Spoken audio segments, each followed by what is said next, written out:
Hello everyone, welcome to Hindi voice. मेरी तैनाती एक ऐसे कस्बे में थी जो अब बहुत बड़ा शहर बन चुका है।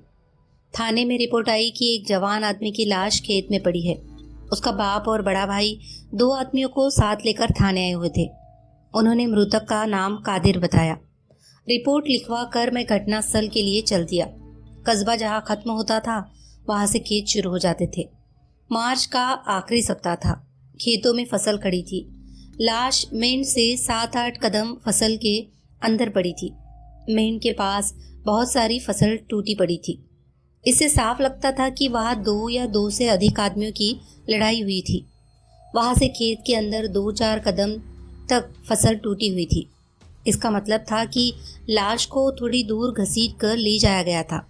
लोगों के वहाँ जाने से पैरों के निशान मिट गए थे। मेंढ पर भी कोई निशान नहीं था।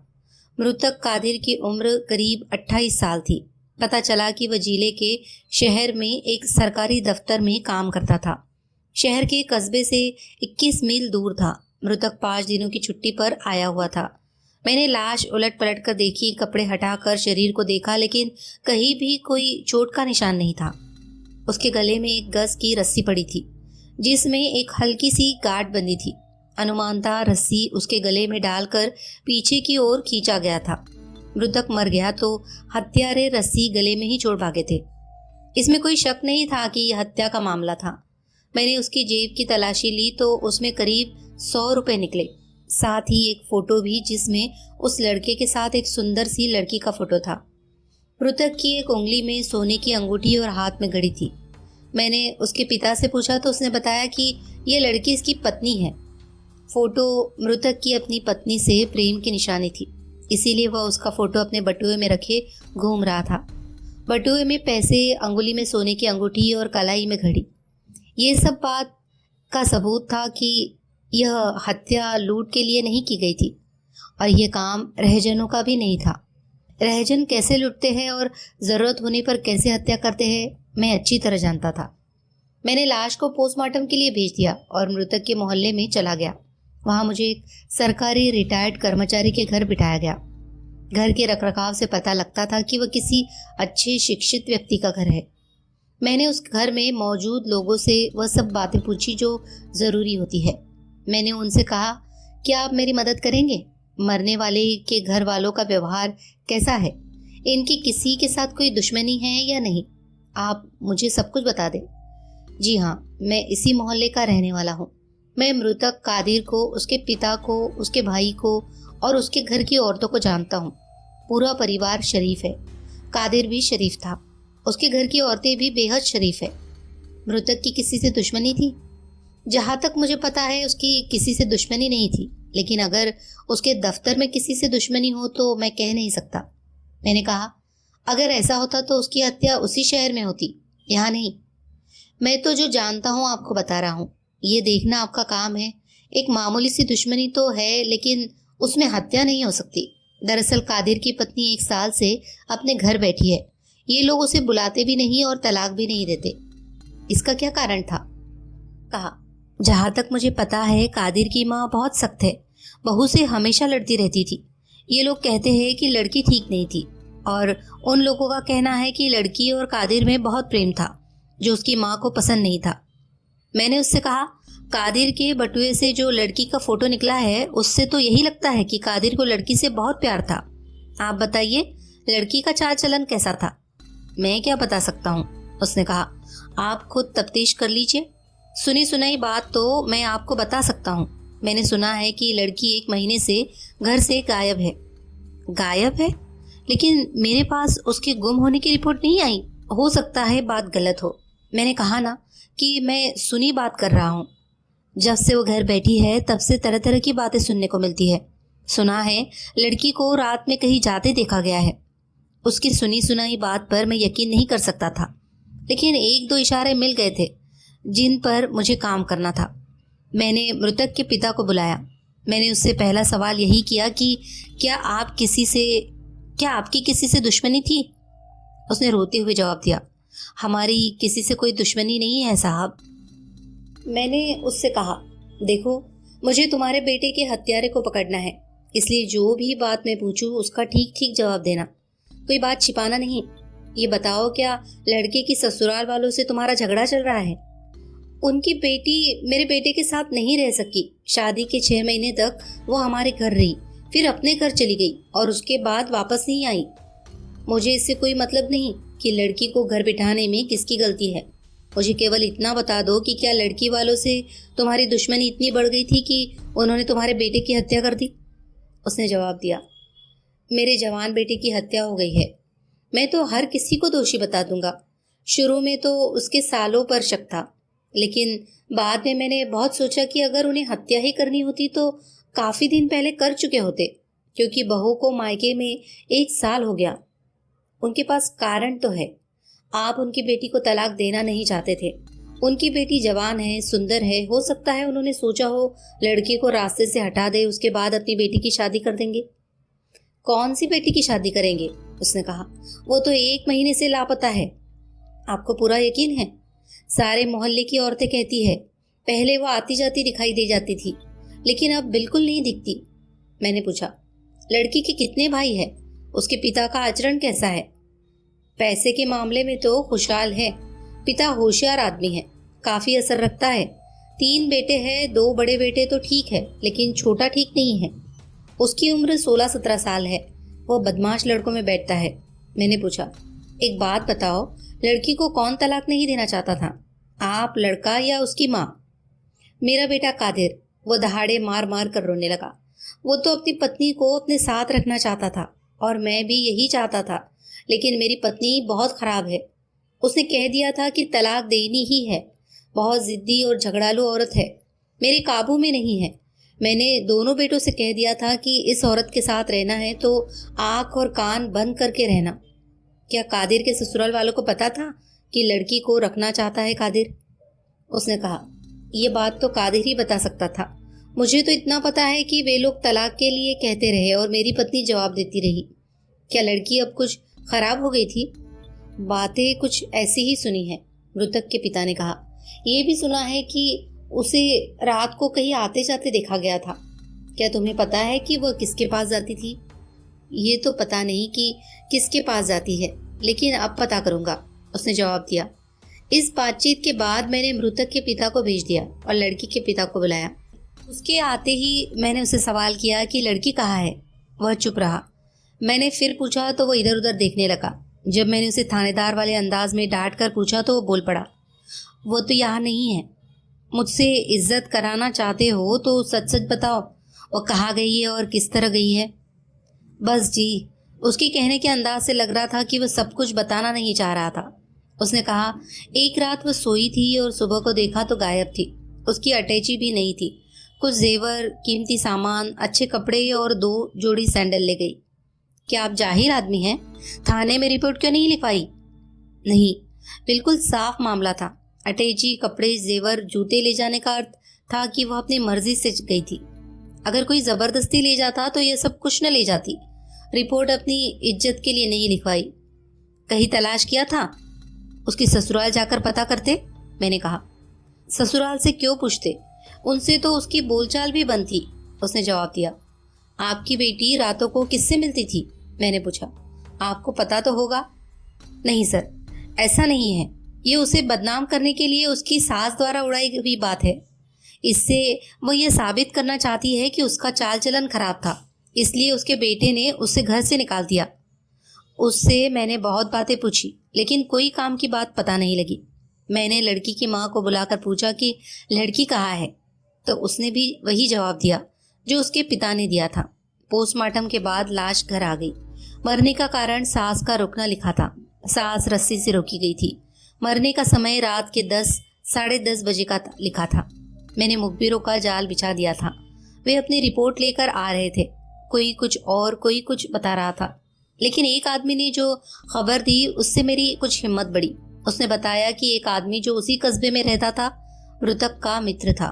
कस्बे में मनिहार की सबसे बड़ी दुकान उसी की थी। वह जवान और सुंदर था। 2 मुखबिरों ने बताया कि उस लड़की को रात के समय उसके घर से निकलते देखा है। उसने बताया कि एक आदमी जो उसी कस्बे में रहता है, मृतक का मित्र था। कस्बे में मनिहार की सबसे बड़ी दुकान उसी की थी। वह जवान और सुंदर था। 2 मुखबिरों ने बताया कि उस लड़की को रात के समय उसके घर से निकलते देखा है। उन दोनों मुखबिरों में से एक ने बताया कि एक बार शाम के बाद एक गली में दोनों को खड़े देखा था। जब मैं उधर से गुजरा तो मुझे देखकर वह लड़की तेजी से अपने घर की ओर चली गई। मैंने अगले दिन थाने में कई लोगों को बुलवाया, जिनमें मृतक की माँ और मृतक का वह मित्र भी था। मैंने उसे अलग बुलाकर पूछा कि क्या मृतक की पत्नी तुमसे मिलने आती थी? उसने कहा, जी। मेरे पास आकर वह क्या करती? मैं तो उसे अपनी बहन मानता था। हाँ, वो 2-3 बार मेरे पास आई और कहने लगी कि वह अपने पति के घर जाना चाहती है। ये बात आप कादिर को कह दे। आप यकीन करें, मेरी और मृतक की दोस्ती दिल की गहराइयों में उतरी हुई थी।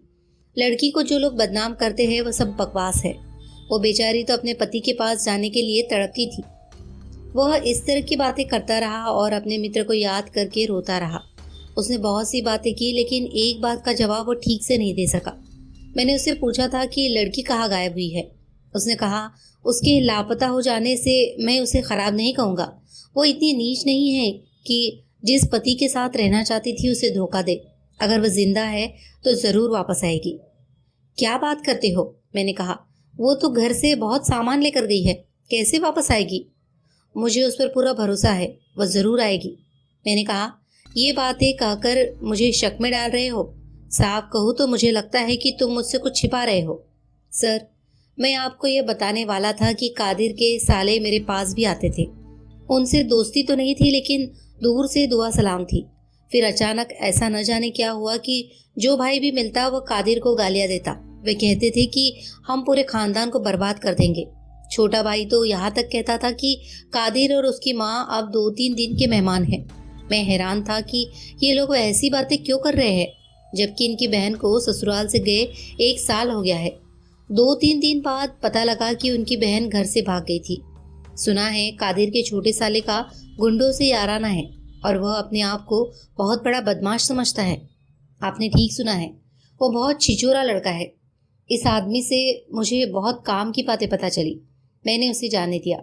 मुझे बताया गया कि कादिर की पत्नी की 2 सहेलियां और उनके पिता आए हैं। मैंने उन्हें बुलाया और उनके पिताओं से कहा कि आप निश्चिंत रहे, ये मेरी बहनों के बराबर है। मैं केवल इनसे कादिर की पत्नी के बारे में पूछूंगा। मैंने एक लड़की को बुलाया और उससे कुछ सवाल किए, फिर दूसरी को बुलाकर कुछ सवाल पूछे। दोनों ने एक ही बात बताई। उन्होंने बताया कि वह लड़की बहुत हिम्मत वाली और चरित्रवान थी और अपने पति के अलावा किसी और का नाम नहीं लेती थी। उन लड़कियों को भेजने के बाद मैंने कादिर के बड़े साले को बुलाया। मैंने उससे कहा, अपना इकबाली बयान दे दो और मुझसे फ़ायदा हासिल कर लो। मैं तुम्हें बरी भी करवा सकता हूँ। मेरी तुम्हारी कोई दुश्मनी नहीं और जो मारा गया वो मेरा रिश्तेदार नहीं लगता था। उसने घबरा कर कहा, हमने कोई हत्या नहीं की है। अगर हमें हत्या करनी होती तो उसी दिन कर देते जिस दिन उसने हमारी बहन को ले जाने से मना कर दिया था। दूसरे नंबर के भाई ने भी यही बयान दिया। तीसरे नंबर का भाई मेरे कमरे में ऐसे झूमता हुआ आया जैसे कोई माना हुआ गुंडा हो।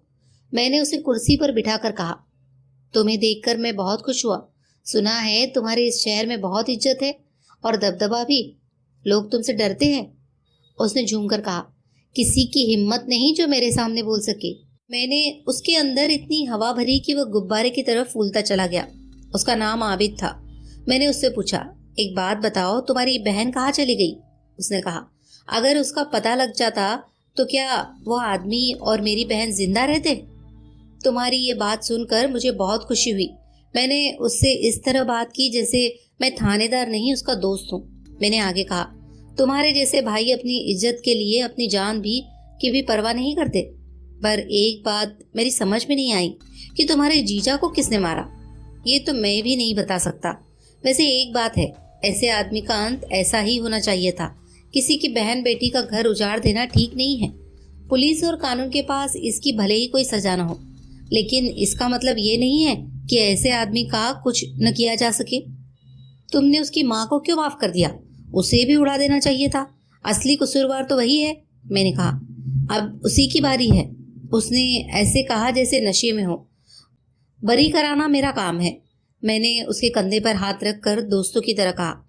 वो अपना हाथ बढ़ाकर मेरा हाथ पकड़ते हुए बोला, वादा रहा? तुम वास्तव में शेर हो। अब देखना, कादिर की हत्या से मैं तुम्हें कैसे बरी कराता हूँ। एक दिन की भी सजा नहीं होने दूंगा। मैं भी 2 बहनों का भाई हूँ। तुमने मेरा दिल खुश कर दिया। फिर मैंने उसकी ओर झुककर उसके कान में कहा, वैसे तुम अकेले थे या नहीं? उसके मुंह से एकदम निकल गया, मैं अकेला नहीं था। ये कहकर वह एकदम चौंक पड़ा, जैसे नींद से जाग गया हो। वह घबरा गया। उसने दाएं बाएं देखकर मेरी ओर देखा। उसके चेहरे का रंग पीला पड़ गया था। फिर आहिस्ता आहिस्ता उसके मुंह से आवाजें निकलने लगी। मैंने उसकी हत्या नहीं की। नहीं जी, आप यकीन करें, खुदा की कसम मैंने किसी की हत्या नहीं की। मैं चुपचाप उसके मुंह की ओर देख रहा था। उसके मुंह से ऐसे शब्द निकल रहे थे जिसका कोई अर्थ नहीं था। थानेदार के सामने अपराध स्वीकार करने की कोई वैल्यू नहीं होती, क्योंकि बाद में लोग मजिस्ट्रेट के सामने अपने बयान से पलट जाते हैं। केस के लिए सबूत और गवाहों की जरूरत होती है। तुम बोल बोलकर थक गए हो, मैंने उससे कहा। तुम इकबाली बयान दे दो, मैं तुम्हें साफ बचा लूंगा। मैंने कहा ना। बड़ी मुश्किल से उसके मुंह से शब्द निकले। आप मेरे ऊपर विश्वास करें, मैंने कोई हत्या नहीं की। तुमने नहीं की तो तुम्हारे किसी दोस्त ने की होगी। तुमने तो केवल उसके हाथ पकड़े होगे। गले में रस्सी तो तुम्हारे दोस्त ने डाली होगी। तुम उसका नाम बता दो, मैं तुम्हें सरकारी गवाह बना दूंगा और तुम छूट जाओगे। वह अपने आप को निर्दोष बताने में लगा रहा। मैंने उसे चेतावनी दी कि अगर उसने अपराध स्वीकार नहीं किया तो फिर मैं बहुत बुरा सलूक करूंगा। मैंने एक कांस्टेबल को बुलाकर कहा कि इसे हवालात में बंद कर दे। वह हवालात में जाने को तैयार नहीं था। मेरे कमरे में कूद कूद कर अपने आप को छुड़ा रहा था। कांस्टेबल उसे घसीट कर हवालात में ले गया। थाने में जितने लोग थे मैंने उन्हें जाने के लिए कह दिया।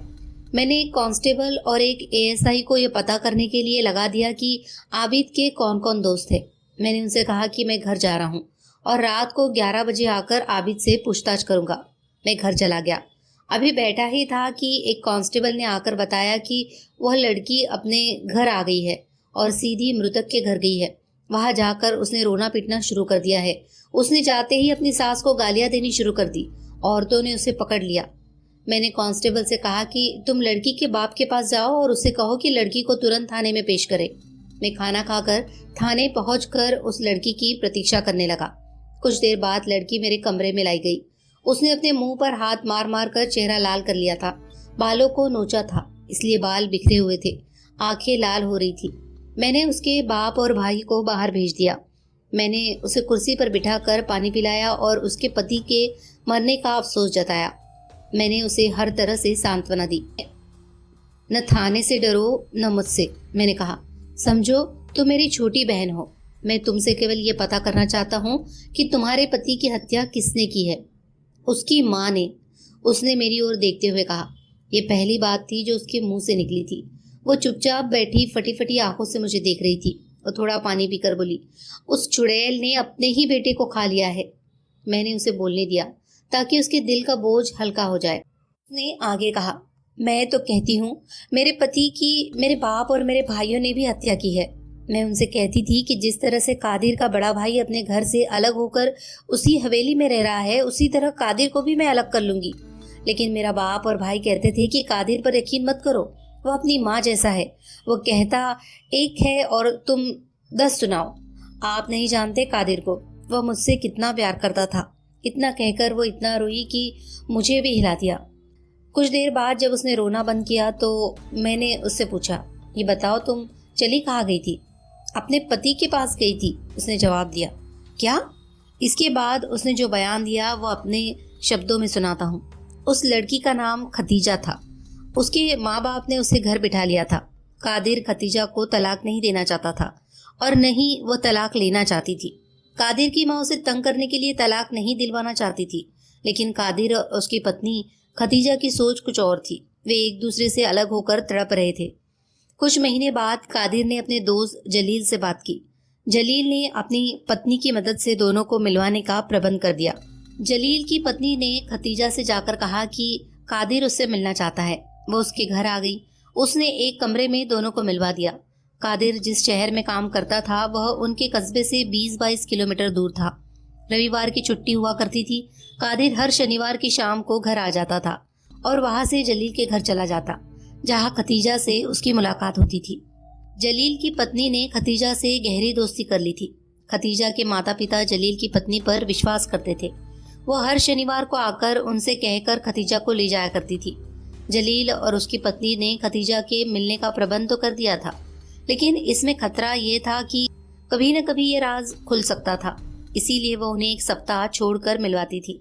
एक दिन कादिर ने यह फैसला किया कि खतीजा अपना घर छोड़कर हमेशा के लिए आ जाए और कादिर उसे अपने साथ शहर ले जाकर रख ले। वे दोनों फिर कभी इधर नहीं आएंगे और अगर उनके माता पिता को पता लग गया तो वह इस शर्त पर वापस आएंगे कि आपसी झगड़े खत्म करो और हमें चैन से रहने दो। एक रात कादिर शहर से आया। उसके घर वालों को पता नहीं था। खतीजा ने दिन के समय अपने वे कपड़े और जेवर जो उसने अपने साथ ले जाने थे चोरी चोरी एक अटैची में डाल दिए। रात को जब सब सो गए थे वो चुपके से घर से निकल गई। कादिर और जलील खेत में खड़े थे। वे दोनों जलील के घर गए और सुबह सुबह कादिर और उसकी पत्नी शहर जाने वाली बस में सवार होकर शहर चले गए। वहाँ कादिर ने एक मकान किराए पर लिया हुआ था। वहाँ दोनों चैन से रहने लगे। कादिर ने किसी वजह से दफ्तर से 4-5 दिन की छुट्टी ले ली थी। उसके घर का कोई काम था। वह खतीजा को शहर में अकेला छोड़ आया था और उसने अपने 2 मित्रों से घर की देखभाल के लिए कह दिया था। खतीजा ने मुझे बताया कि कादिर ने तय किया कि वह 1 महीने बाद अपने माता पिता को बता देगा कि खतीजा उसके पास है और वह कभी वापस नहीं आएगा। क्या तुम कादिर की हत्या की बात सुनकर आई हो? मैंने पूछा। हाँ जी, उसने कहा। जलील भाईजान ने अपने एक आदमी को यह कहकर कादिर के दफ्तर भेजा था कि वह कादिर के दोस्त को कह दे कि उसकी हत्या हो गई है। उस दोस्त ने घर आकर मुझे बताया और उसी ने मुझे बस में बिठाया था। अगर किसी को शक है कि मैं झूठ बोल रही हूँ तो आप किसी को मेरे साथ भेज दे। मैं उसे वो मकान दिखाऊंगी जिसमें हम दोनों रहते थे। कादिर के और मेरे कपड़े व जेवर अभी भी उस मकान में पड़े हैं। चलिए मैं चलकर दिखाती हूँ। यह लड़की, जिसे मैं कुछ और समझ रहा था, मेरी नज़रों में बहुत ऊंचे कैरेक्टर की हो गई। मैंने एक कांस्टेबल को जलील को लाने के लिए भेज दिया। मैंने खतीजा से पूछा, तुम्हारा शक किस पर है? ऐसा तो नहीं कि तुम्हारे भाइयों को तुम्हारे जाने का पता लग गया हो और उन्होंने इसमें अपनी बेइज्जती समझी हो? मैं क्या बताऊं, ये तो हो सकता है कि, लेकिन इसके लिए पहले वे मेरे पास आते और पूरी बात पता करते, मुझसे घर चलने के लिए कहते। मैंने उसे ये नहीं बताया कि उसका छोटा भाई हवालात में बंद है। मैंने खतीजा से और कुछ नहीं पूछा और उसके बाप को बुलाकर खतीजा को उसके हवाले कर दिया। मैंने उससे कह दिया कि अपने पति के घर गई थी, लोगों से कह दो कि इसे बदनाम न करे। जलील मेरे पास आया और मैंने उससे पूछा कि तुमने खतीजा के बारे में क्यों नहीं बताया? क्या तुम नहीं जानते कि तफ्तीश के दौरान कोई भी बात पुलिस से नहीं छिपानी चाहिए? उसने कहा, मैं जानता था या नहीं, मैंने ये बात छिपाई। आप जो भी चाहे मेरे खिलाफ कानूनी कार्रवाई कर सकते हैं। मैंने अपना फर्ज पूरा किया है, आप अपना फर्ज पूरा करें। मुझे उम्मीद थी कि वह डर जाएगा, लेकिन वो तो बहुत निडर निकला। मैंने उससे पूछा कि उसने कौन सा फर्ज पूरा कर लिया है। वो बोला, दोस्ती का फर्ज पूरा किया है। मुझे कादिर ने कुछ भी बताने से मना कर दिया था। खतीजा ने भी मना कर रखा था। खतीजा मेरी बहन लगती है, उससे किया हुआ वादा मैं नहीं तोड़ सकता था। मैंने आपकी नज़रों में अपराध किया है, आप जो चाहे मुझे सजा दे सकते हैं। वैसे उसने कोई अपराध नहीं किया था, क्योंकि खतीजा के गुम होने की मेरे पास कोई रिपोर्ट नहीं आई थी। इसीलिए अगर उसने कोई बात छिपाई तो वो कानून की नज़रों में अपराध नहीं थी। मैं तो उससे खतीजा के बयान की पुष्टि चाहता था। जलील ने कहा, मैं आपको एक बात बताता हूँ। जिस समय कादिर की हत्या हुई थी, उससे आधे घंटे पहले एक आदमी ने खतीजा के भाई को एक आदमी के साथ खेत की मेन पर बैठे देखा था। उन दोनों की उस आदमी के साथ दुआ सलाम भी हुई थी। कादिर उस रास्ते से मेरे घर आया करता था। गलियों से आने में रास्ता लंबा पड़ता है, आप चाहे तो उस आदमी को बुला सकते हैं। जो आदमी आबिद के साथ बैठा था, मैं उसे जानता हूँ। वह एक बार का सजा याफ्ता सलीम था। उसने किसी को चाकू मारा था। वो तो बच गया, लेकिन चाकू मारने वाले को दफा 307 में 3 साल की सजा हुई थी। मैंने एक कांस्टेबल को सलीम को बुलाने के लिए भेजा। मैंने आबिद को हवालात से निकलवा कर अपने कमरे में बुलाया। उसे बिठाकर मैंने कहा, हाँ भाई आबिद, कुछ सोचा? अपराध स्वीकार कर लो, फायदे में रहोगे। उसने मना कर दिया और छोड़ने के लिए मिन्नतें करने लगा। मैंने उससे कहा, अच्छा ये बताओ, सलीम के साथ खेत में बैठे तुम क्या बातें कर रहे थे? उसने कहा, कब? अपने जीजा की हत्या करने से आधा घंटा पहले। यूं ही बातें कर रहे थे? इतनी ठंडी रात में तुम्हें बात करने के लिए वही जगह मिली थी? लोग घरों में दरवाजे खिड़की बंद करके लिहाफ में लेटे हुए थे। तुम दोनों को गर्मी लग रही थी। सलीम से क्या बातें हुई थी? सोच लो, अगर झूठ बोलोगे तो मैं सलीम से पूछ लूंगा, फिर तुम्हारा झूठ खुल जाएगा। सच्ची बात है जी, मैं अपनी बहन और जीजा के बारे में बात कर रहा था। उसने हमारी इज्जत मिट्टी में मिला दी थी। सलीम मेरे जीजा और उसकी माँ को गालियां दे रहा था। फिर कादिर आ गया और तुम्हारी बातें रुक गई। कादिर नहीं आया था जी, उसने कहा। मैंने उसके मुंह पर जोरदार थप्पड़ मारा। वो रोने लगा। मैं उससे पूछता रहा, वो झूठ बोलता रहा। मैं हर झूठ पर उसे थप्पड़ मारता रहा। मैंने उससे कहा कि पिटाई के और भी बहुत से तरीके हैं मेरे पास। अगर वह पिटाई से मर भी गया तो उसकी लाश गायब कर दी जाएगी, एक कांस्टेबल ने आकर बताया। सलीम आ गया है। मैंने उसे अंदर बुलाया और आबिद से पूछा, यही था ना उस वक्त तुम्हारे साथ? उसने हाँ कर दी। मैं उसे कमरे में छोड़कर सलीम को हवालात के एक खाली कमरे में ले गया और उससे पूछा, तेरे यार ने सब कुछ बक दिया है। तू तो गुरु आदमी है, तूने ये क्या गलती की? इतने कच्चे आदमी के साथ जाकर उसका काम तमाम कर दिया। पल भर रुककर मैंने उससे कहा, तुमने हमारी बहुत मदद की है, मैं तुम्हें बचाना चाहता हूँ। अगर तुमने सच नहीं बोला तो थाने में तुम्हारा पूरा रिकॉर्ड मौजूद है। मैं उसे अदालत में पेश कर दूंगा और तुम सीधे फांसी चढ़ जाओगे। उसने कहा, मुझे सरकारी गवाह बना लो। तुम बयान तो दो, ये मेरे ऊपर छोड़ दो, देखो मैं क्या करता हूँ। मैंने उससे कई तरह की बातें करके उसका बयान ले लिया। उसे संक्षेप में सुनाता हूँ। आबिद और सलीम की दोस्ती थी। सलीम पक्का बदमाश था और आबिद तो बदमाशी में मुंह मारता ही था। उसे घर से पैसे मिल जाया करते थे। वो घर में पैसों की चोरी भी कर लिया करता था। सलीम और दूसरे दोस्तों ने आबिद को जुए का चस्का भी लगा दिया था। आबिद की बहन ससुराल में आकर बैठ गई थी। उसकी सास उसके साथ जो सलूक करती थी, आबिद की बहन ससुराल से आकर घर बैठ गई थी। उसकी सास उसके साथ जो सलूक करती थी वो घर आकर सुनाती थी। सुनकर आबिद को गुस्सा आता था। उसने सलीम से कहा कि वो बदला लेना चाहता है। सलीम उसे रोकता था। कुछ दिन बाद आबिद की बहन घर से गायब हो गई। घर वालों ने इस बात को छिपा कर रखा, लेकिन धीरे धीरे सबको पता लग गया। आबिद अपने आप को बहुत बड़ा बदमाश समझता था। उसे ये वहम था कि सारा कस्बा उससे डरता है। एक दिन उसकी किसी से लड़ाई हो गई तो उसने उसे ताना दिया, जा पहले अपनी बहन को तो ढूंढ, जो तुम्हारे मुंह पर थूक कर अपने यार के साथ चली गई। आबिद को अपनी बहन के बजाय कादिर पर गुस्सा आया। अगर उसकी बहन को कादिर अपने घर रहने देता तो वह घर से क्यों भागती? उसे इस बात पर भी गुस्सा था कि कादिर उसकी बहन को तलाक नहीं दे रहा था। उन्हीं दिनों सलीम को कुछ पैसों की जरूरत पड़ गई। आबिद ने उसके आगे अपने घर का रोना रोया और कादिर की हत्या करने का इरादा जाहिर किया। उसने सलीम से कहा कि वह उसकी मदद करे। सलीम को पैसों की जरूरत थी। उसने कहा कि अगर उसे 1000 रुपये मिल जाए तो उसकी जरूरत पूरी हो सकती है। आबिद ने उससे कहा, मैं तुम्हें अभी तो 1000 नहीं दे सकता, 2-3 दिन में 500 रुपये दे सकता हूँ, बाकी बाद में दे दूंगा। तुम कादिर की हत्या करने में मेरी मदद करो, ये रकम तुमसे वापस भी नहीं लूंगा।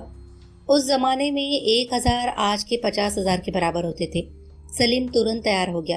वे दोनों कादिर की हत्या करने की योजना बनाने लगे। वे चाहते थे कि काम भी हो जाए और उनका नाम भी ना आए। दोनों इस काम के लिए शहर गए, जिससे कि कादिर की हत्या वहां की जा सके। सलीम ने ये काम अपने ऊपर ले लिया और वह शहर जाकर कादिर से उसका पता ले लेगा। सलीम ने ये काम अपने ऊपर ले लिया कि वह शहर जाकर कादिर से उसका पता ले लेगा और फिर आसानी से उसकी हत्या उसके घर में ही कर दी जाएगी। संयोग से कादिर छुट्टी लेकर घर आ गया और उसे आबिद ने देख लिया। आबिद ने देखा कि कादिर जलील के घर खेतों से होकर जाता है। हत्या की रात आबिद ने कादिर को जलील के घर जाते देख लिया। उसने सलीम को बताया और उसे 300 रुपये भी दे दिए। सलीम अपने घर से रस्सी ले आया और दोनों कादिर के रास्ते में घात लगाकर बैठ गए। कादिर वापस आया तो दोनों धीरे धीरे उसके पीछे चलने लगे, जिससे कि कादिर को शक न हो और वह उन्हें पहचान न सके। कादिर ने अंधेरे के कारण उन्हें नहीं पहचाना। वह अभी कुछ दूर ही पर गया होगा कि आबिद ने उसे पीछे से पकड़ लिया और सलीम ने पीछे से उसके गले में रस्सी डालकर एक गांठ लगा दी। आबिद ने कादिर को छोड़कर रस्सी का एक सिरा पकड़ लिया। दूसरा सिरा सलीम ने पकड़ा और दोनों ने रस्सी को अपनी अपनी ओर खींचा। कादिर गिरा तो दोनों उसे खींचकर खेतों के अंदर ले गए। सलीम ने उसके दिल और कलाई पर हाथ रखकर देखा, वह मर चुका था। मैंने ये बयान आबिद को बताया और उसे चकमा दिया कि मौके का कोई गवाह नहीं है, इसीलिए वो बच जाएगा। उसने भी अपना बयान दे दिया। मैंने दोनों के बयान जुडिशियल मजिस्ट्रेट के सामने कराकर दोनों को जुडिशियल लॉकअप में भेज दिया। मैंने मुकदमा बहुत मेहनत से तैयार किया, कोई भी खाना खाली नहीं छोड़ा। दोनों अभियुक्तों को मृत्यु दंड मिला। सेशन में अपील की गई तो वह भी निरस्त हो गई। रहम की अपील भी दोनों को फांसी दे दी गई। आप सुन रहे थे इंस्पेक्टर रियाज अहमद की एसएम खान द्वारा लिखी हुई कहानी अगर आपको पसंद आई हो तो प्लीज़ इसे लाइक करें, शेयर करें और कमेंट करें और हमारे चैनल को सब्सक्राइब भी कर लीजिए। धन्यवाद।